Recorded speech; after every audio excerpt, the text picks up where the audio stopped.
Cinco de Mayo is this weekend and falls on a Sunday this year, a day where some restaurants and bars offer special deals on Mexican food and drinks.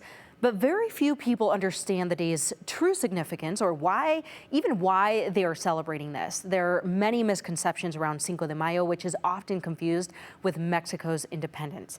KTVB's Hector Mendoza meets with a Boise State professor to explain the true meaning behind Cinco de Mayo. So it's just one battle on Cinco de Mayo, 1862. Dora Ramirez, a professor of sociology and director of ethnic studies at Boise State University, is referring to the Battle of Puebla, where Cinco de Mayo gets its origin. A battle where the vastly outnumbered and poorly supplied Mexican army won over a much more powerful French army. Where the little guy wins. So the misconception that Cinco de Mayo is Mexican Independence Day is just not true. Actually, September 16th is when Mexico's independence falls. The next big misconception is that Cinco de Mayo is a holiday in Mexico. It's only really celebrated in Puebla, right? And in Mexico City. However, in those cities, historical reenactments and parades are held annually to commemorate the inspirational victory over the French, where participants dress in historical French and Mexican army uniforms.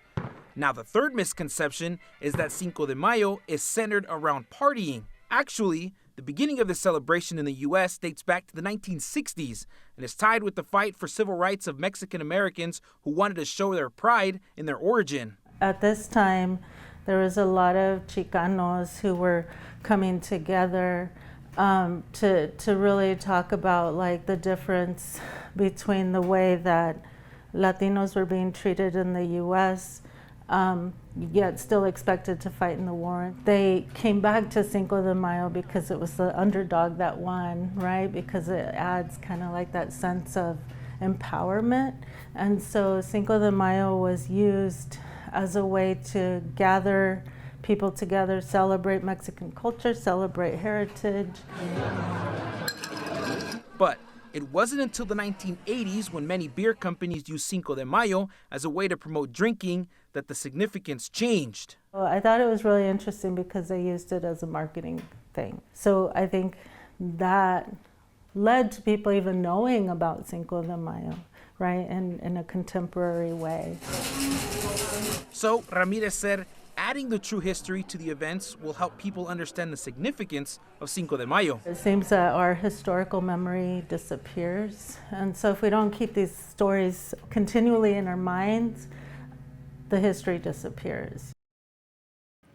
Ramirez says that she hopes the idea of the holiday bringing people back together would be brought back.